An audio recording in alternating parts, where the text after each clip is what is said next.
Thank you for tuning in to the GSMC Basketball Podcast, brought to you by the GSMC Sports Network. I am your host, Nelson, and there's a lot to talk about, and there's a lot of things that happened over this weekend. Jalen Brunson, he had 61. Victor Wembanyama had 40 and 20, and most likely is already the Rookie of the Year with that performance. There's a lot of big updates that happened in college as well that I don't want to spoil because I'm going to cover a lot of that in this podcast right now. But there was a lot of stuff, more segments than we could fit in this one podcast. So for the first segment, we're going to focus on LeBron James and the Lakers because LeBron recently dropped 40 points and surpassed Michael in another scoring accolade. So I'm going to talk a little bit about that. Then in the second segment, we are going to talk about Kobe Bryant's ring being sold by his parents and just sort of like explain why there's a lot of backlash behind that. And then in the third segment, instead of just doing an NBA recap, we're going to do an NCAA recap with that as well, since there were very big games that happened over the weekend, as well as some big games that are going to happen right now for March Madness. And we also have a special fourth segment that I reveal at the end of the third segment, so stay tuned for that. Before I begin with this first segment, I'd like to remind everybody to please use the link in the description to get your comments recognized, or the link that is displayed below the ticker on every single sports segment. That is GSMCpodcast.net. Really helps the show, makes the show much more interactive between myself and you guys. And with that out of the way, we can go right ahead and talk about the Lakers and LeBron James and their recent game against the Brooklyn Nets. Now, if you guys know me, this is a little bit, I'm happy and I'm also a little bit sad because on one end, okay, LeBron, he just broke another accolade. He just had another great scoring game, but it was against my Brooklyn Nets. So, again, I'm a little bit torn on this, but I expected this win to sort of happen because the Lakers, they are, while I don't think as a whole they are like a good team. It's just LeBron and Anthony Davis on there that really shine, in my opinion, while the rest of the role players could be a little inconsistent. I do know that they are a much better team than this Brooklyn Nets right now and the situation that they're in. The Nets just haven't been able to figure it out at all. When they changed their coach and they revamped the culture mid-season, and it hasn't really looked like the best move for the Brooklyn Nets to sort of appoint that new coach, but they had to do what they had to do, and I just can't, because like this team, it had so much hope and so much potential a few years ago, and now it's not the same team at all. The Nets are back into that same position where they're winning some games, but they're not losing enough to where they could get a good draft pick. Chances are they're probably going to trade their draft pick somewhere away anyway. But yeah, Mikal Bridges, he has not lived up to the hype whatsoever of being that star player that the Nets wanted. He only ended the game with 13 points. He's been very lackluster in terms of scoring and a little bit unreliable, if you ask me. I mean, 5 for 16 from the field. It's definitely not the type of player that I thought he was and the type of player that he was going to be. Cam Thomas ended the game with 30 points. That was definitely a surprise because, I mean, Cam Thomas was a surprise, like, as a whole. His performance this game wasn't that much of a surprise because we've seen it and we're accustomed to seeing it, but it's like, that's the only bright spot, and he's only good at one side of the ball. So, not really much to talk about the Brooklyn Nets side. However, there is a lot to talk about the Lakers side. LeBron ended the game with 40 points, 5 assists, and 7 rebounds. Roy ended the game with 20 points and 10 rebounds. Anthony Davis ended the game with 24 points and 14 rebounds. And they all shot the ball relatively well. LeBron shot 9 of 10 from 3, 13 of 17 from the field. Anthony Davis shot 9 of 12 from the field. So overall, just a very impressive game from the Lakers. This time around, D'Lo also ended the game with 18 points, shot 6 of 13. So very good overall game coming in from the Lakers, but obviously LeBron stole the show once he ended up scoring 40 points. And with this 40-point game, he has now passed Michael Jordan for the most 30-point games of all time, both in playoffs and in the regular season. So now the question really is, or the question that I have for all of you guys that are listening is LeBron the greatest scorer ever? Now, LeBron is one of those players that isn't necessarily considered a scorer. Like, believe it or not, LeBron James, like, I know, 40,000 points and counting, and just passed Michael Jordan for more 30-point games. And he's not even considered a scorer in a lot of people's eyes. There's more people that think or that envision LeBron James as like that pass-first player more so than he is a scorer. And I think, well, the conversation should have started a long time ago, but it's like now there might actually be a lot of backbone to prove it, because before Michael Jordan, he would lead the NBA in 30-point games, like before LeBron James. And it was like, okay, well, Michael Jordan, like he did this in a shorter period of time. So that in turn makes him the better scorer because that was his play style. But I don't really think that play style and like what you would rather do, because obviously like when you look at Jordan and you look at LeBron, people will think Jordan would rather shoot as opposed to LeBron, where they'll think LeBron would rather pass. And in certain situations, LeBron probably would pass and Michael Jordan probably would shoot. But it's a different league that both of them played in, and that's not really taken into account. Not to mention their play styles are not taken into account at all. So is LeBron a better scorer than Michael Jordan? I don't really know, and I honestly, I can't really say, because I want to say yes, because when you look at every other accolade, I mean, 40,000 points, just past Michael Jordan for most 30-point games, and he's known for having great scoring games, yet he's not considered a scorer.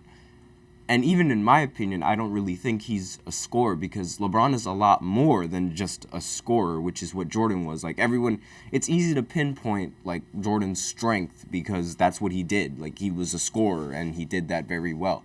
It's difficult to sort of pinpoint LeBron's strengths because he does everything on the court really well. It could be offense, it could be defense, it could be playmaking, it could be scoring. There's a lot of facets of the game that LeBron just does better and just does at an elite level that it's very difficult to sort of sit down and say, okay, he's a scorer.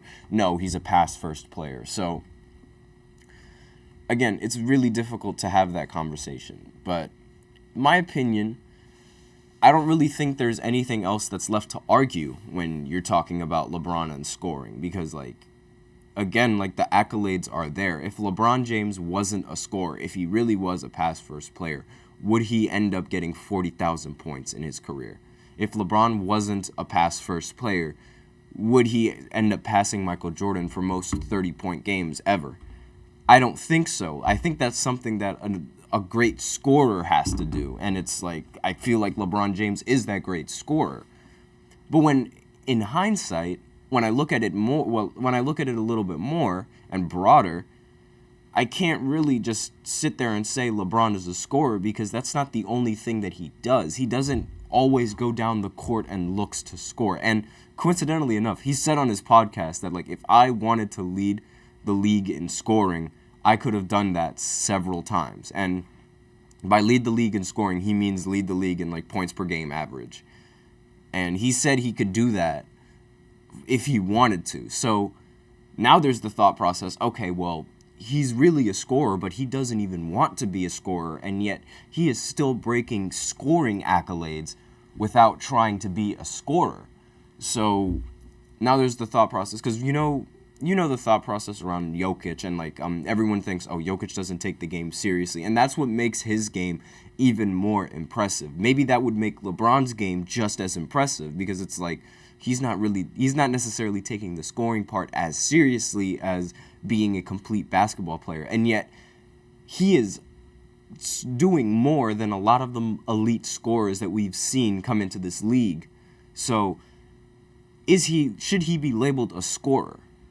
I'm not entirely sure like how I feel about labeling him as just a scorer, because again, he does so much more than that. And he's been doing a lot more of that as the years have gone on. Like in the beginning of his career, I guess you could consider him as more of a scorer because he didn't really have that much help. But as the years progressed, he's always had that reputation of being a good passer, but on Miami, he was bringing the ball up and he was making the plays for his team And even more so on the Lakers, he's been bringing the ball up. They even moved him to point guard at one point, and he still, he led the league in assists as a point guard. And again, like, this is stuff that, these are things that a scorer wouldn't do. Like, you wouldn't see Kobe change positions and go to point guard and immediately be one of the best playmakers the league has seen. You don't see Michael Jordan. I mean, we technically saw Jordan do that, but that was only for the span of 10 games. LeBron did that for an entire season. And again, there's so many things that he does well, and there's so many things that he does efficiently that it's very difficult to just pin scoring as the one thing that he's great at. And that's sort of what I wanted to talk about in this segment of the podcast. Now, with the Lakers playing this well, and LeBron still playing like he's in his prime, do they still have a good shot of making it into the playoffs without needing to play in the play-in? I don't think so. Even with how good LeBron is, like, the rest of the West is still, like, very, very top-heavy, and the Thunder and the Nuggets, they've already clinched a playoff spot, but there are so many other teams with a close and similar record that the seedings could end up shifting at any point.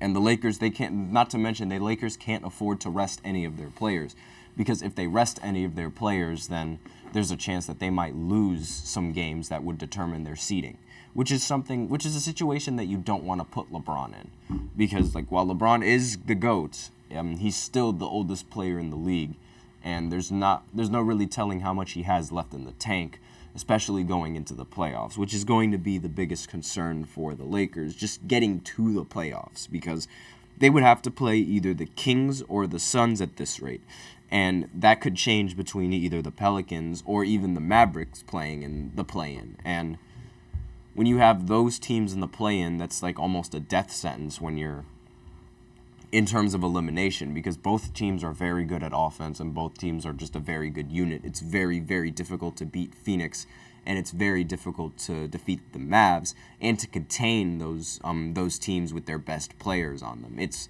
not easy to guard Kevin Durant, and it's not easy to guard Kyrie. That, as a Nets fan, I would know.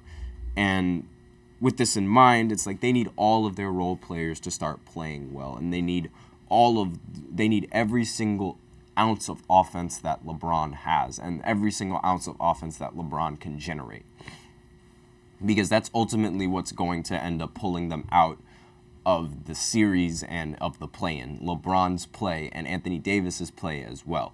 Anthony Davis, he has to be a little bit less inconsistent and a bit more consistent in terms of his scoring and his rebounding and his production. If that's not going to happen, then I don't see the Lakers making it far whatsoever. And so, back to the conversation at hand, is LeBron the greatest scorer ever? I think yes. I think LeBron is the greatest scorer ever, but I just don't really agree with calling him a scorer. So, is he really, like, the best scorer, even though I don't like calling him a scorer?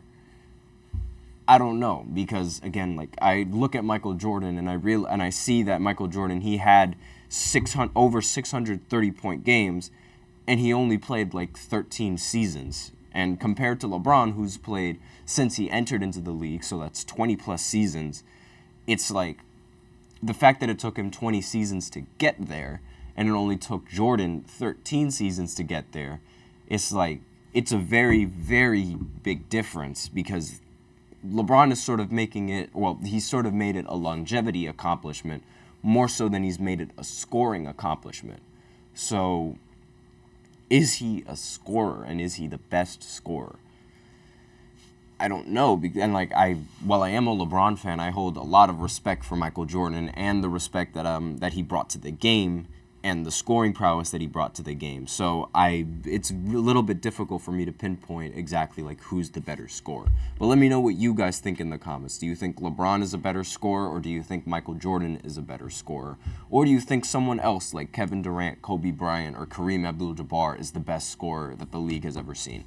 Let me know what you guys think in the comments, and let me know what you guys just think in general. But with that, we are out of time for this first segment. So now we are going to go into the second segment and talk about Kobe's ring being sold by his parents. So I will be right back after this short break.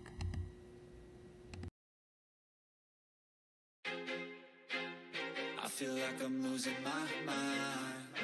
Is everybody in the world blind? Please, Lord, give me a sign, a sign. I feel like I'm losing my mind. Is everybody in the world blind? Please, Lord, give me a sign, a sign. I wanna be the greatest. Everybody on the fake shit. I look around and feel like everybody is the fakest. I make this every day and I'm impatient, hoping one day I blow up from the basement. Statement, the top is so vacant. I don't hear shit that I think is amazing. Waiting for my day when I'm playing sold out shows for 1,000 faces. Hey, give me that crown, get in my way and to be put down. It ain't your place, all this my town. If I want that shit, then I'll get it right now. I'm losing it, the noose it fits, some losing shit, a stupid myth. You choose to live or choose to dip, you choose to fight or lose your grip and lose a gift. Oh. I feel like I'm losing my mind. Is everybody in the world blind? Please, Lord, give me a sign, a sign. I feel like I'm losing my mind. Is everybody in the world blind?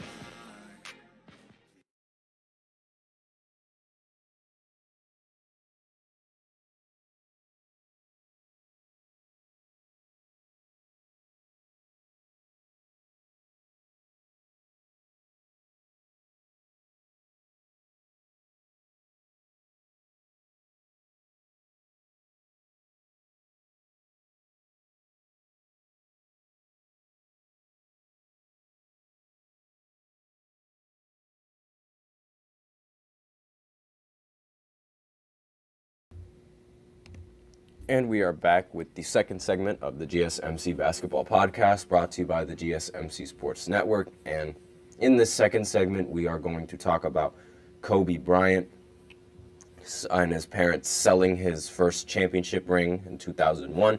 So before I begin, I'd like to remind everybody to please go ahead and use the link in the description to get your comments recognized, or the link that is displayed below the ticker on every single show segment. That is gsmcpodcast.net. Really helps the show, makes the show much more interactive between myself and you guys. Once again, the link is gsmcpodcast.net. And with that out of the way, we can go right ahead and talk about Kobe's parents selling his championship ring for $972,000. And it received a lot of backlash, but honestly, before I begin with this segment, there is some breaking news that I do like to bring up, and it's very important for this regular season, so...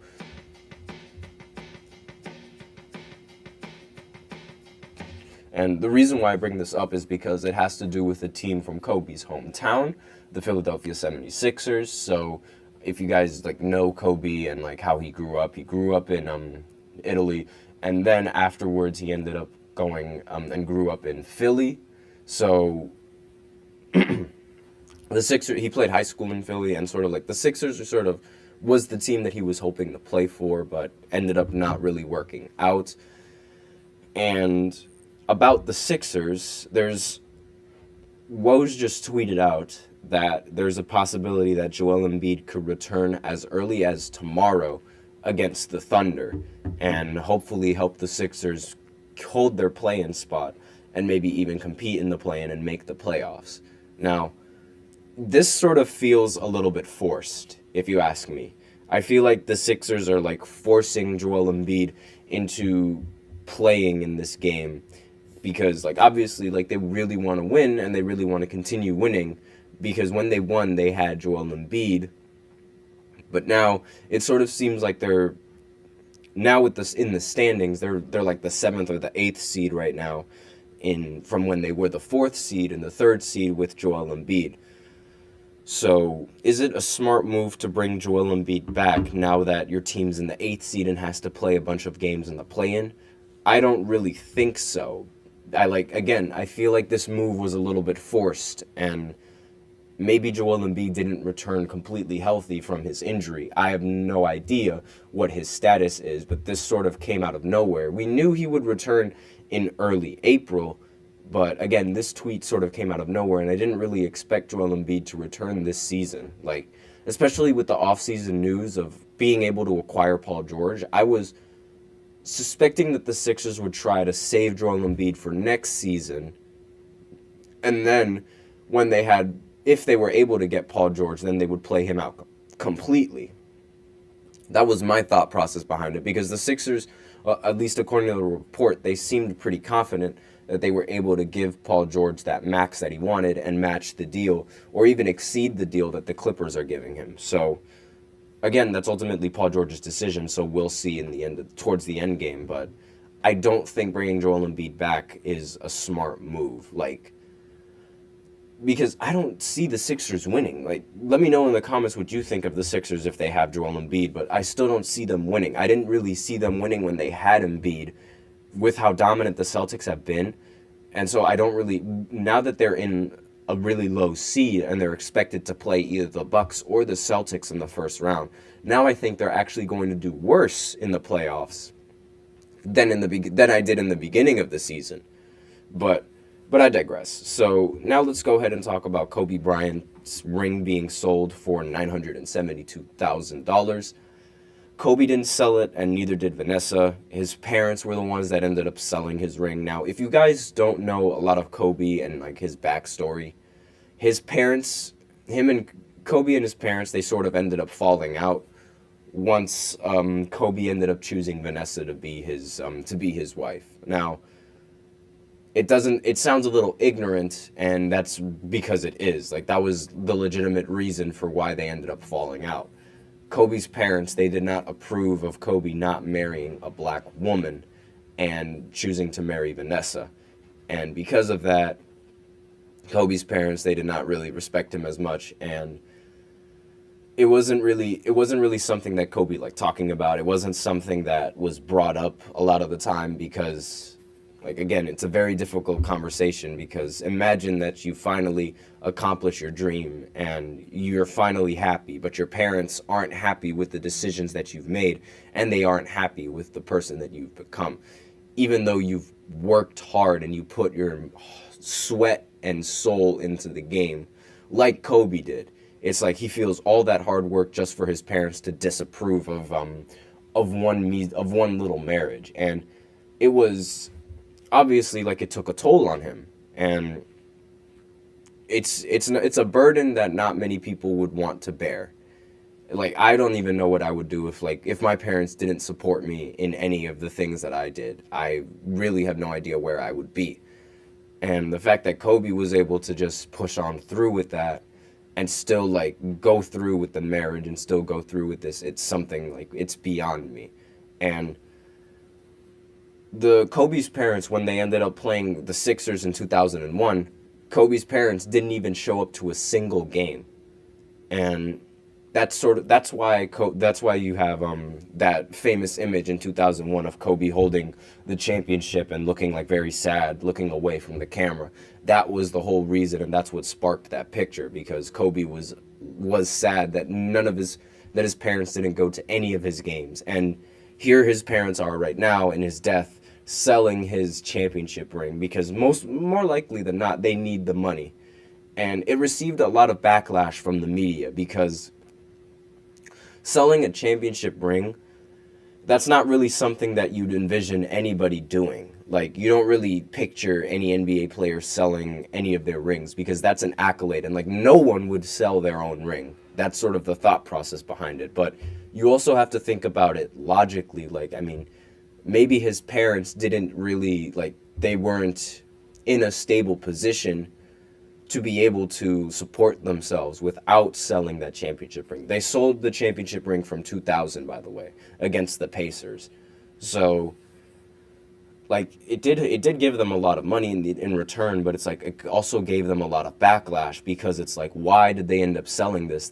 Kobe would never sell this, even though I somewhat disagree with that, because while, yes, I don't think they should have sold that ring, I think it would be I think it's an ethical sin to just sell that ring, because it's an accolade that he won, and you're just selling it off like it's a piece of candy, when in reality it's not.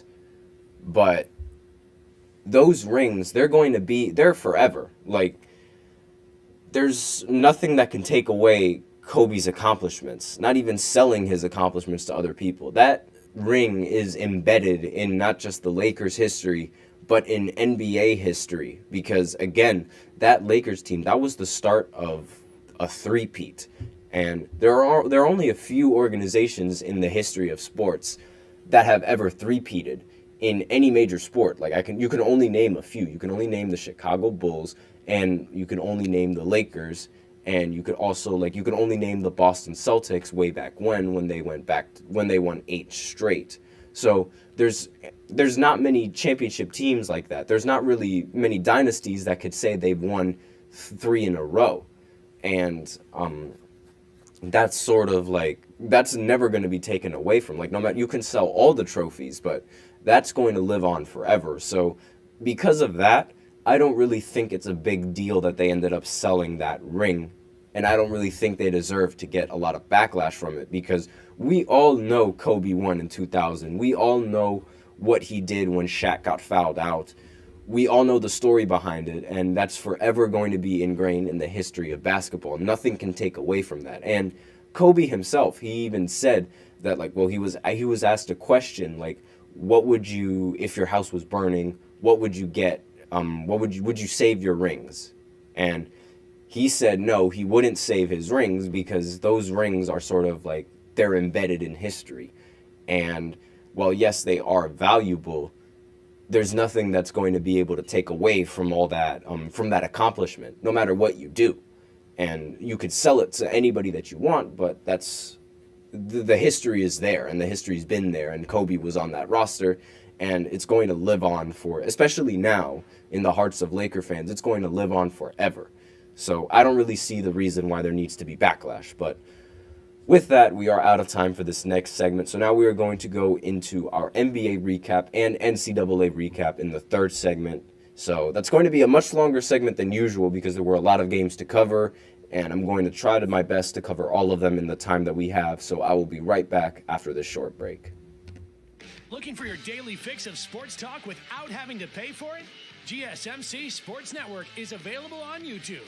Just search GSMC Sports Network. Get your fix of daily sports talk shows on YouTube, absolutely free. NFL, college football, NBA, MLB, MMA, UFC, fantasy football, and so much more. GSMC Sports Network has shows running all day long, with new sports shows starting every 2 hours. Just like on your favorite cable sports channel, except GSMC Sports Network is absolutely free. Just search GSMC Sports Network on YouTube to catch one of your new favorite shows, like the GSMC College Football Podcast, Chip Shot Football Podcast, Hoops and Heels Women's Sports Podcast, GSMC Basketball Podcast, and so many more. Check it out for yourself. GSMC Sports Network, now available on YouTube absolutely free.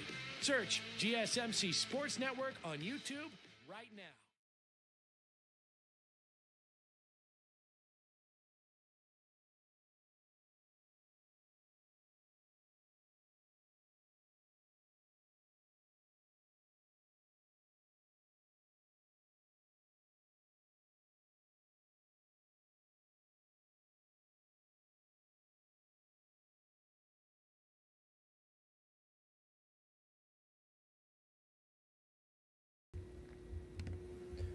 And we are back with the third segment of the GSMC Basketball Podcast, brought to you by the GSMC Sports Network.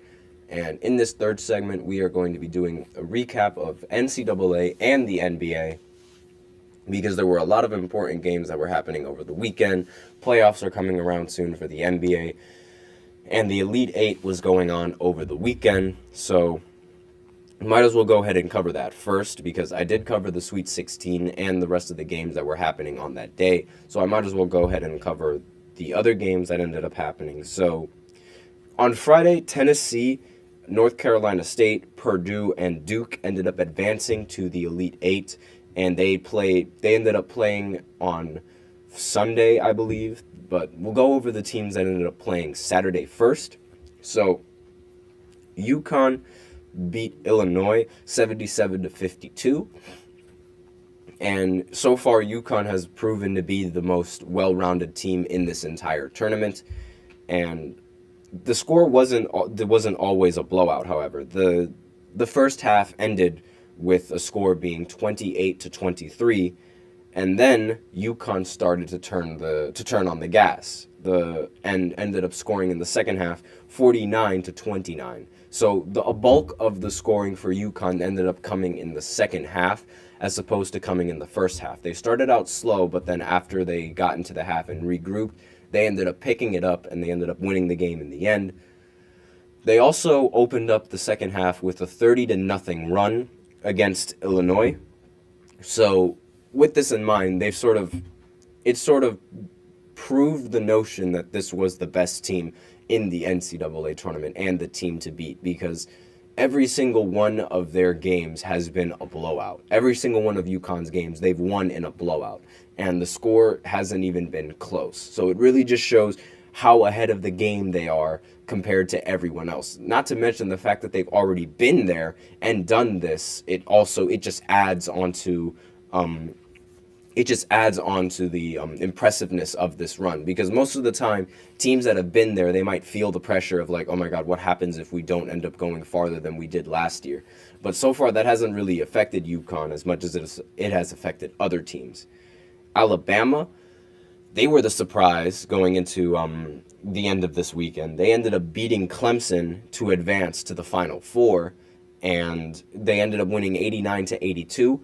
I've been on the Roll Tide since they won and advanced to the second round. So if you guys pick them to make it all the way, that's a very good surprise. I mean, I expected them to be good.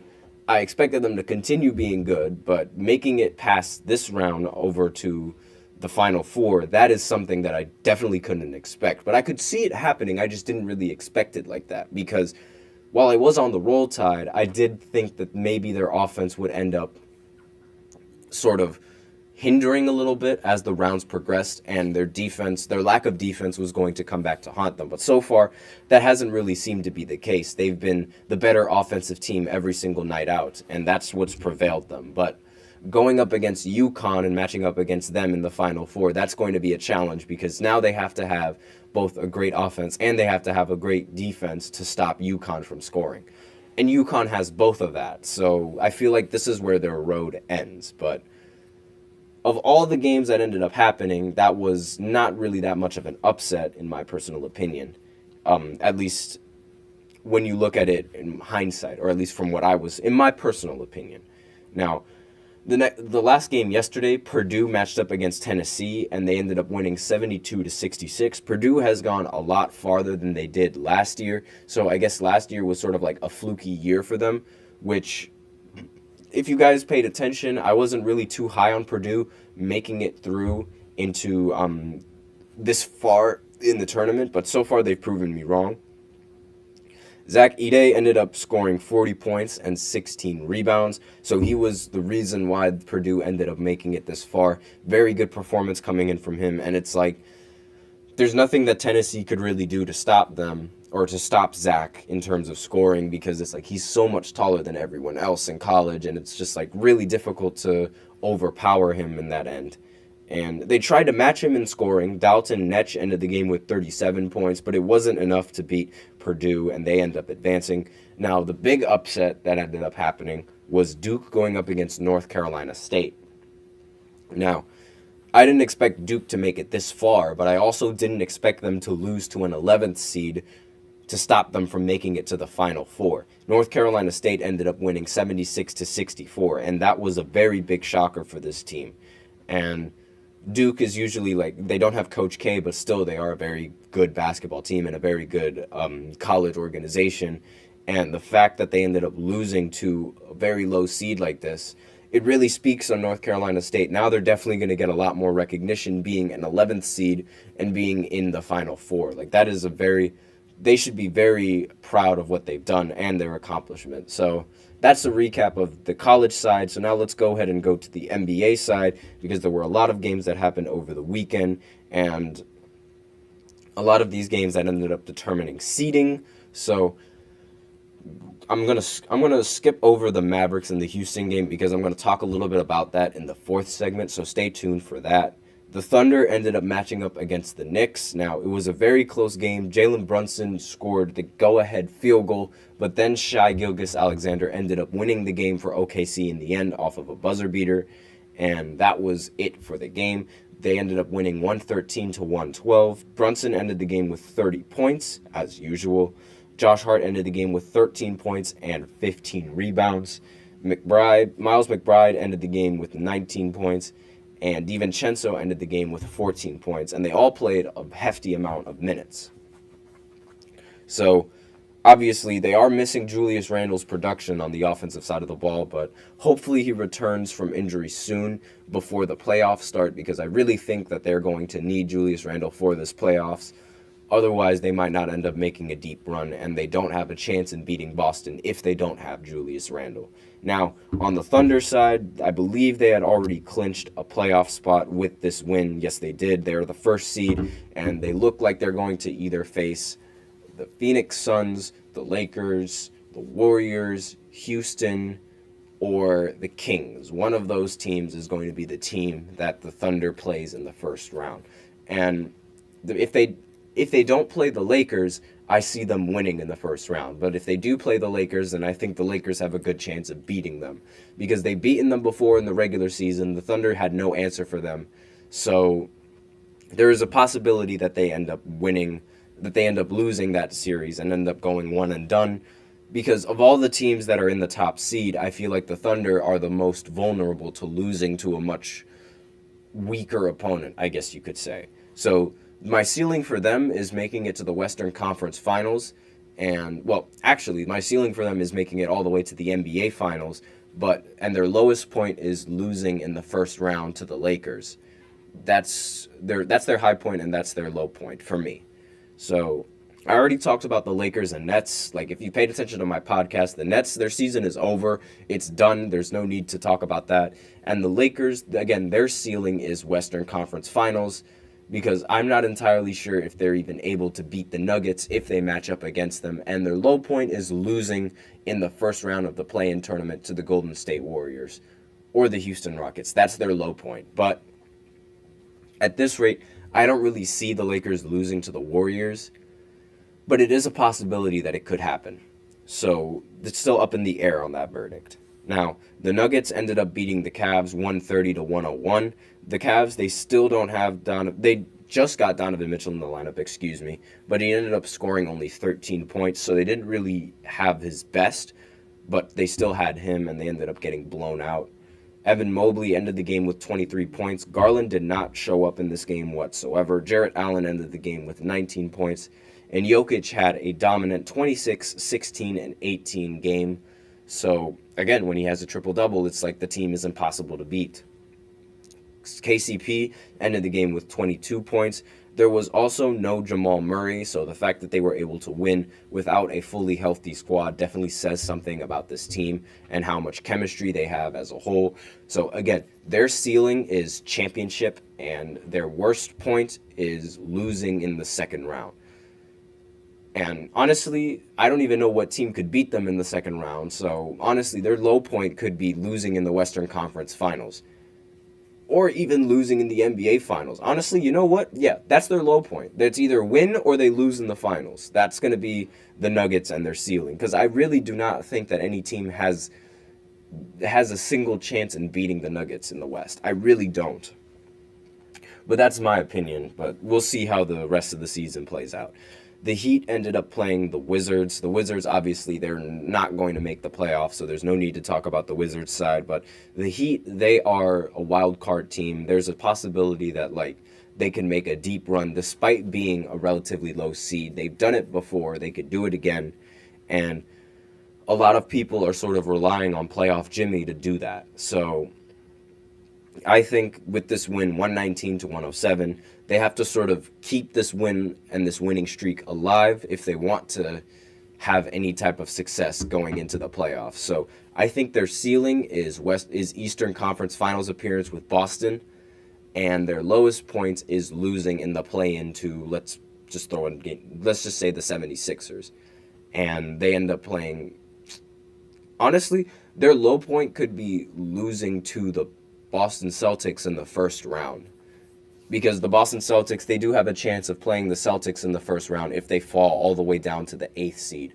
I don't think that's going to happen. I think they're going to play the Bucks in the first round. They almost always play the Bucks in the first round, but I think the Bucks are going to end up beating them in that department as well.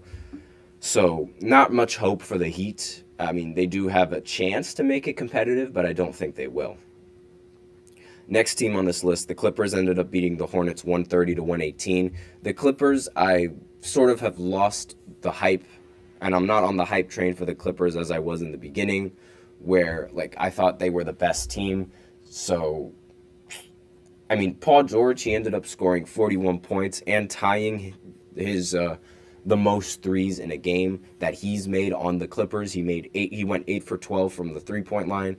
So, with this in mind, do I think the Clippers are going to make it all the way to the finals? I don't think so, just because like they're the Clippers and they don't really have that culture that the Nuggets have or that any other team in the Western Conference has. I don't see them making it with how they've been playing recently. I don't see them making it farther than the Western Conference Finals. And honestly, I think they're going to lose out in the second round yet again.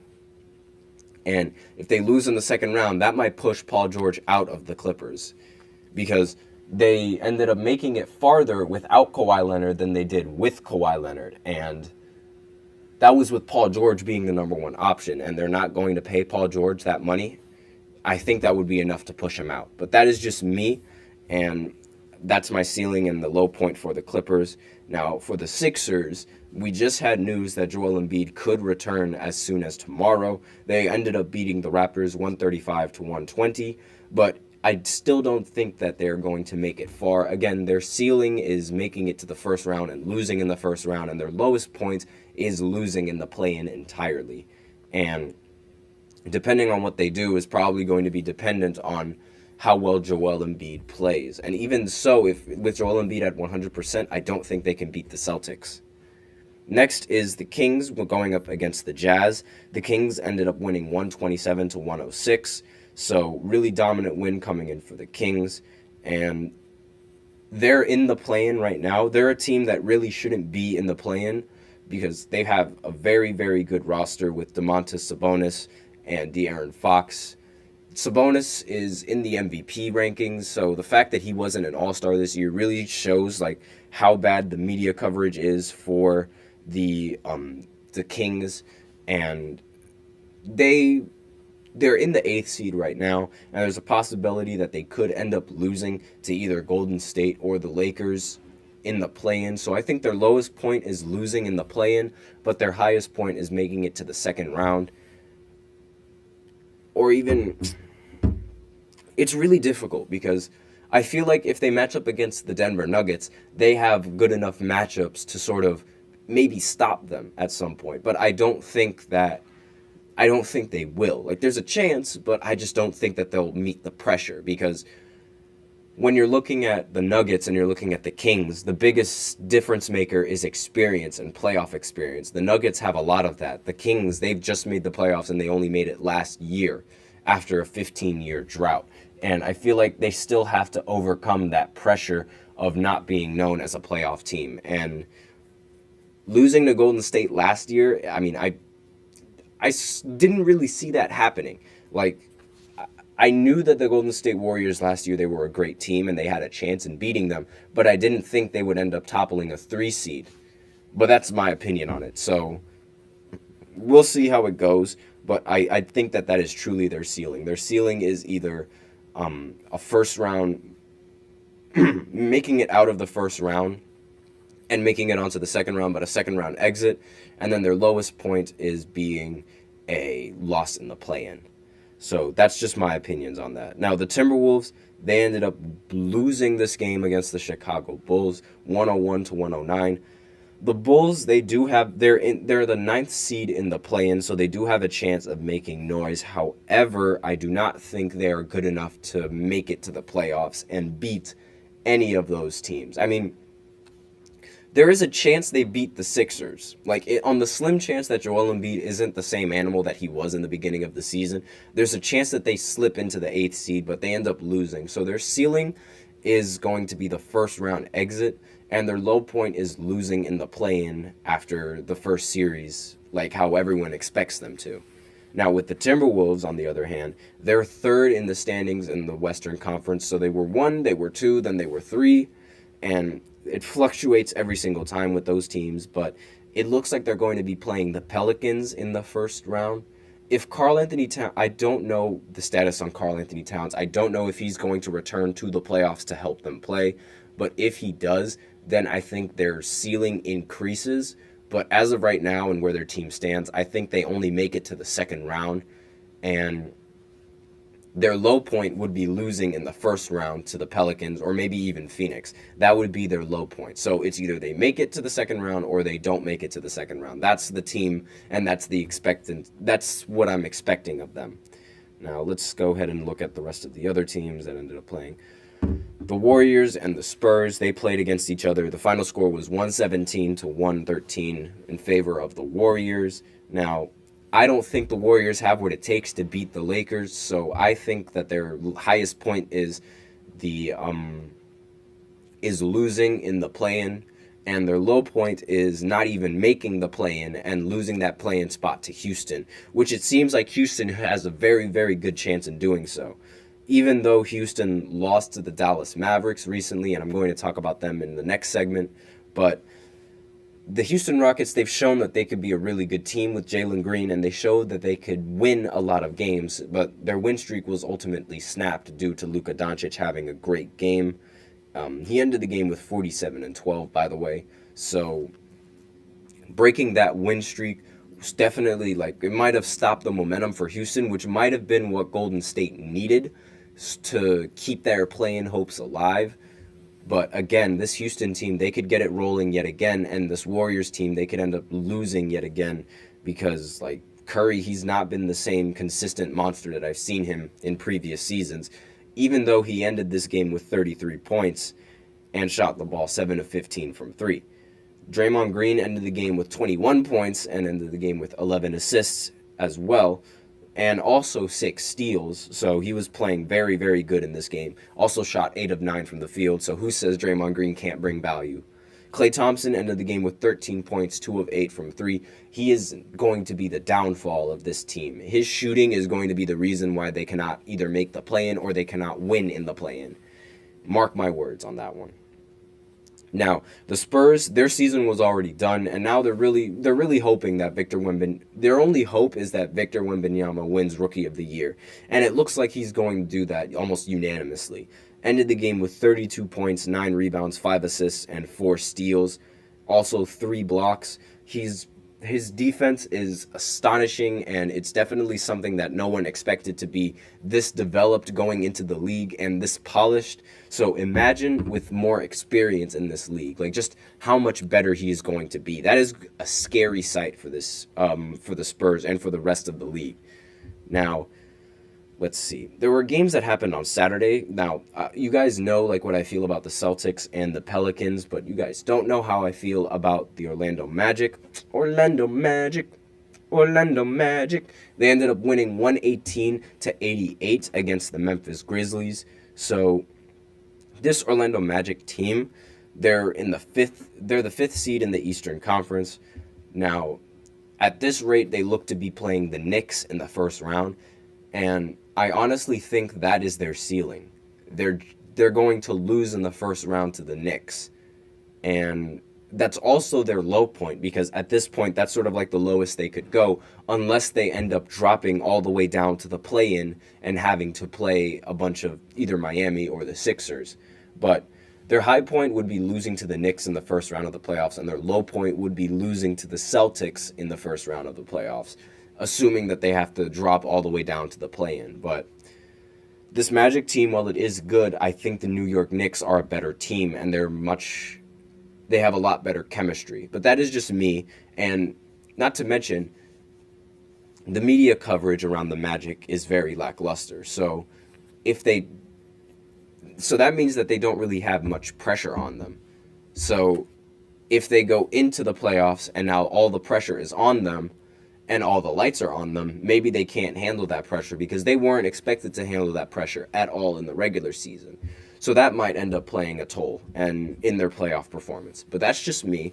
And So those were all the games that happened over the weekend. And with that, we are out of time for this segment. So now I will go ahead and go into the final segment, which is going to be talking about the MVP ladder and specifically Luka Doncic's chance in winning the MVP, given this win over the Houston Rockets. So I will be right back after this short break.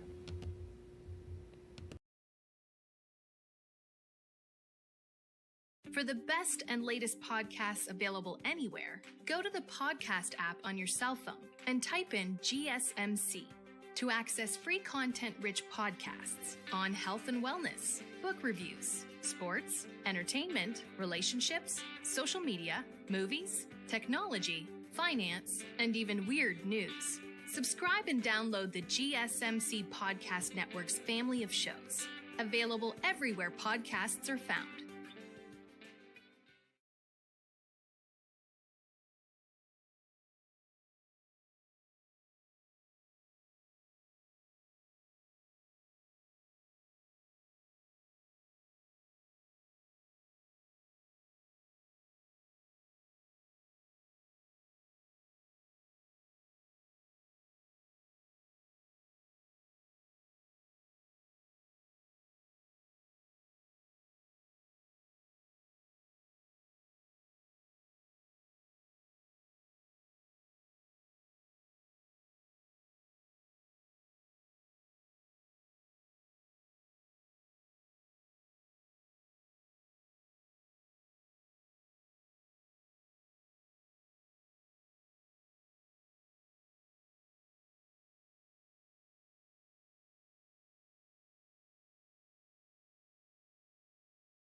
And we are back with the fourth segment of the GSMC Basketball Podcast, brought to you by the GSMC Sports Network.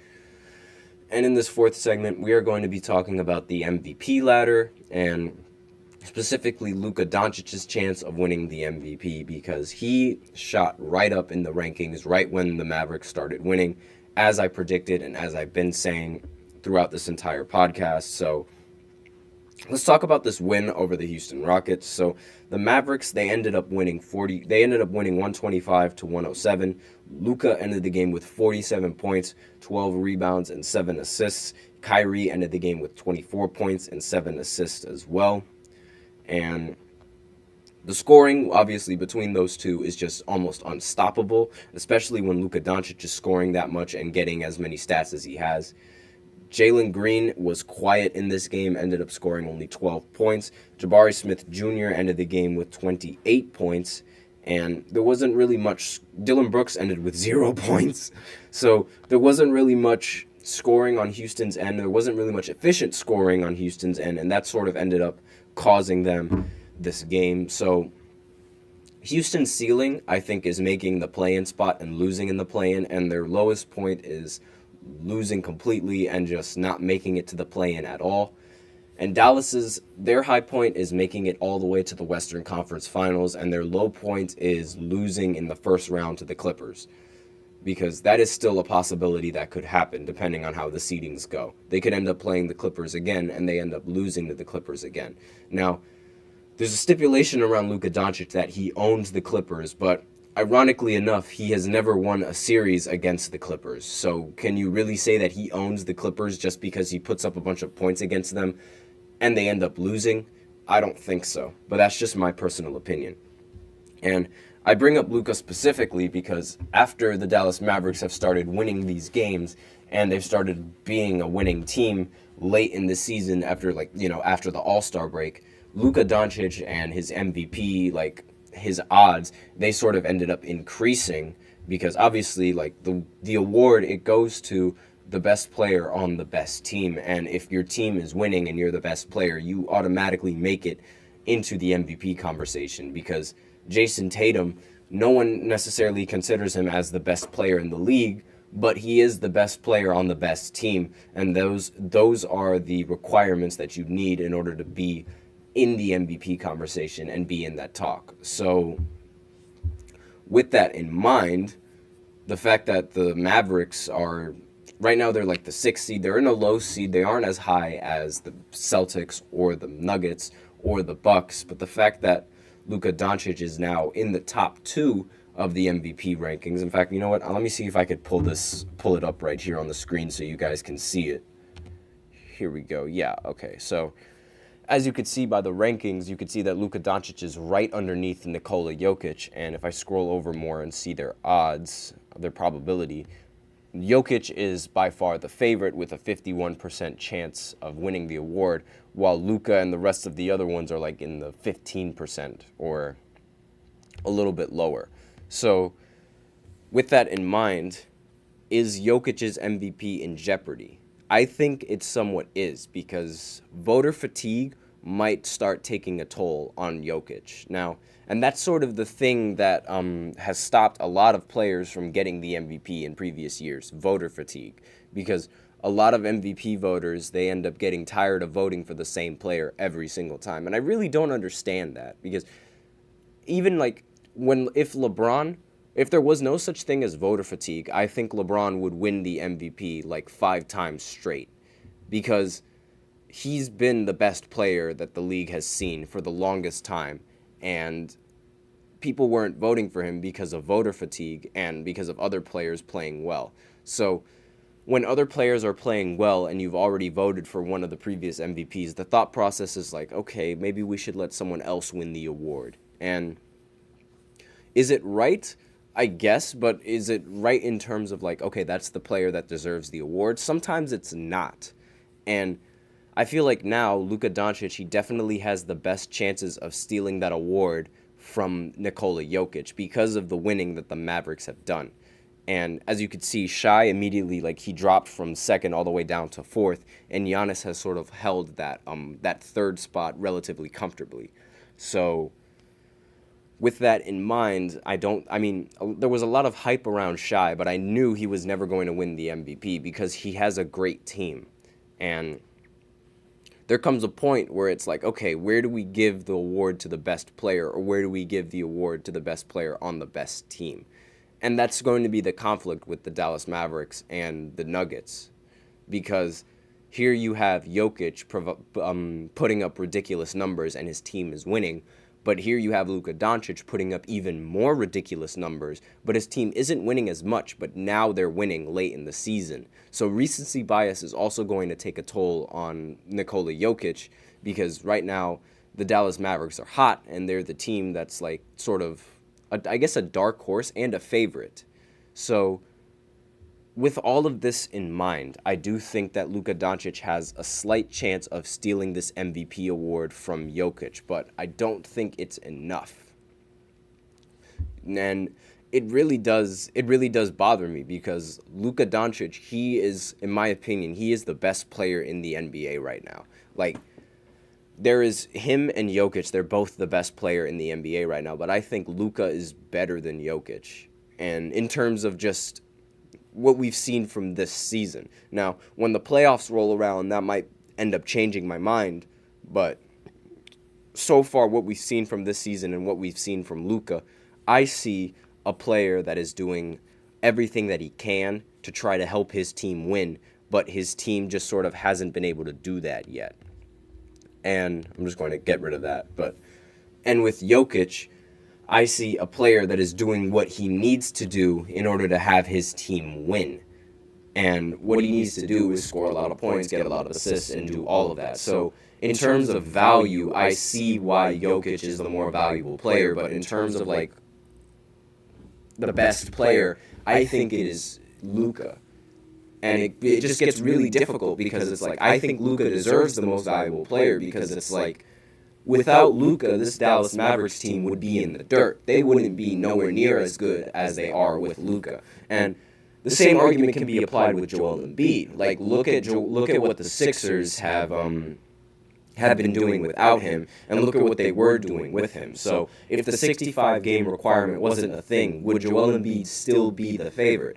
Because when you remove Joel Embiid from that system, this team went from a 3rd seed all the way down to the 8th seed. A play-in team, a playoff team that went all the way down to a play-in team because they lost one player. That is by far, that shows value, and that shows the value that Joel Embiid brought to the Sixers. So should should Joel Embiid have won the MVP award over Jokic is just another conversation, because it's like you remove either of those players from either of those teams, and they don't end up being the same team that they are. But you can even make that same argument for Jokic, so it just gets very difficult for me to just choose who the MVP is in that sense, because the only player on the MVP ladder who arguably, whose team would arguably be just as good without them is Jason Tatum and the Boston Celtics. If you remove Tatum from the Celtics, I think the Celtics, they might not be as good, but they still might be like a top 3 team in the Eastern Conference if they don't have Tatum, because of how their roster is constructed and how their chemistry is and just how they are as an organization. So I think it gets really tough when you try to determine the MVP using that argument as opposed to just giving it to the best player on the best team, because that is the best way to determine value. If your team is winning and if the player is getting a lot of stats because of the wins, or the wins are happening because the player is getting all of these stats. So that's sort of my opinions on the MVP, and that's what I wanted to talk about. And with that, we are out of time for this segment. So let me know in the comments what you think. Do you think Luka should win the MVP, or do you think Nikola Jokic should win the MVP? I think it should be Jokic, but I understand why a lot of people would think it should be Luka. But with that, we are out of time for the podcast. So thank you so much for tuning into the GSMC Basketball Podcast, presented by the GSMC Sports Network. Your support means a lot to us, so please remember to subscribe to the show, leave a positive review. It really does make a difference. We also invite you to follow us on Facebook, Twitter, TikTok, and Instagram for more content and updates. Thank you once again, and before I end off this segment, I'd like to remind everybody to please use the link in the description to get your comments recognized, or the link that is displayed below the ticker on every single show segment. That is gsmcpodcast.net. Really helps the show, makes the show much more interactive between myself and you guys. And that is the end of the podcast, and that's the end of the segment. Thank you once again. I am your host, Nelson, and as always, take care.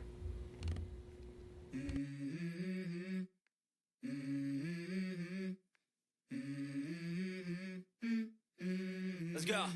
I wake up to a little bit of drool on my pillow, feel like it's gonna be a bad day. Yeah, I'm tired of shit, and the coffee ain't hit yet, damn ain't